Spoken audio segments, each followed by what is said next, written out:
ज्ञानी बनकर कथा सुनने बैठोगे तो शायद तुम्हारी समझ में बहुत कम आए,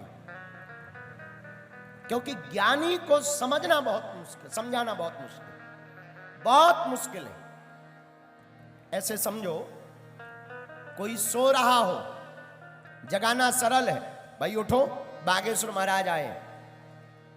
कोई सो रहा हो, जगाना सरल है। कोई जाग रहा हो, उसे बताना सरल है। अगर कोई सोने का नाटक कर रहा हो, उसको जगाना बहुत कठिन है।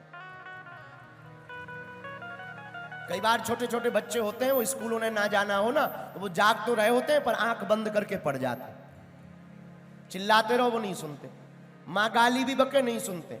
अब वो सो नहीं रहे, सोने का नाटक कर रहे हैं, अब इसको जगाना बड़ा कठिन है। ऐसे कोई ज्ञानी हो ना, उसको समझाना बहुत कठिन है। कोई अज्ञानी हो, उसको समझाना बहुत सरल है।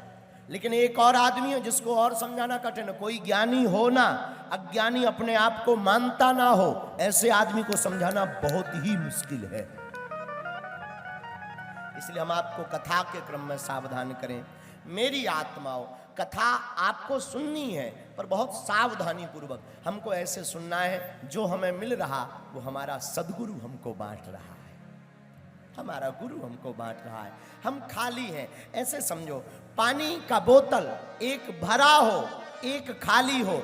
खाली बोतल में पानी तभी भरेगा जब खाली बोतल नीचे होगा, भरा हुआ बोतल ऊपर होगा, फिर डाला जाएगा तभी बोतल भरेगा।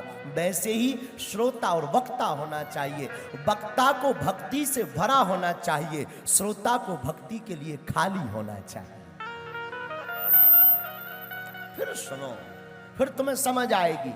कथा को कथा की दृष्टि से सुनोगे तो समझ में आएगी। कथा को कुतर्क की दृष्टि से देखो। भगवान ने तुम्हें ज्ञान दिया, उसके लिए धन्यवाद।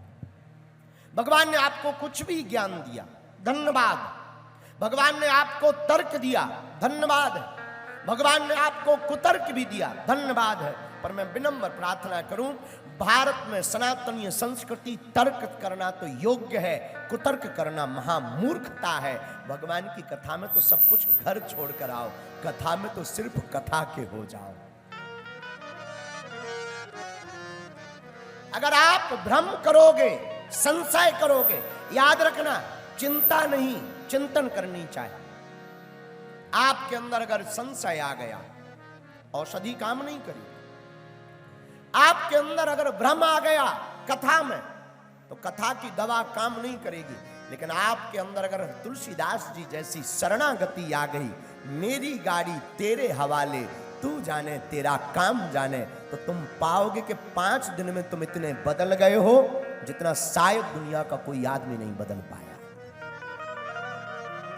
और हम प्रार्थना एक और करें, 5 दिन की कथा सुनकर जब तुम घर जाओ तो उसकी वाणी इतनी ऊंची हो जानी चाहिए कि घर वालों को लगना चाहिए कि हाँ ये कथा सुन रहा है। उसके व्यवहार में बदलाव हो जाना चाहिए कि हाँ ये कथा सुने। वरना आजकल कथा तो बहुत सुनते हैं, बदलते 1% नहीं, 1% नहीं, ज्यों के त्यों, ठलुआ के ठलुआ। एक आदमी हमको मिला महाराष्ट्र का, रहा होगा मोहाड़ी का। वो आया कथा में, बोला बहुत कथा सुन ली, कुछ कल्याण नहीं हुआ। हमने कहा होगा भी कैसे, कथा सुनी कहाँ से? बोले बैठ के सुनिए, आगे बैठ के सुनिए। सबसे आगे आता था, सबसे बाद में जाता था। हम कहा बिल्कुल 1% भी लाभ नहीं हुआ। बोले बिल्कुल लाभ नहीं हुआ। हम कहा बता कथा क्या क्या सुनी? बोले यही तो ध्यान नहीं है। बताओ, जैसे ये ध्यान नहीं है कथा क्या हुई, तुम्हें क्या खाक लाभ होगा? फिर तुम जीवन में क्या खाक चरित्र उतार पाओ?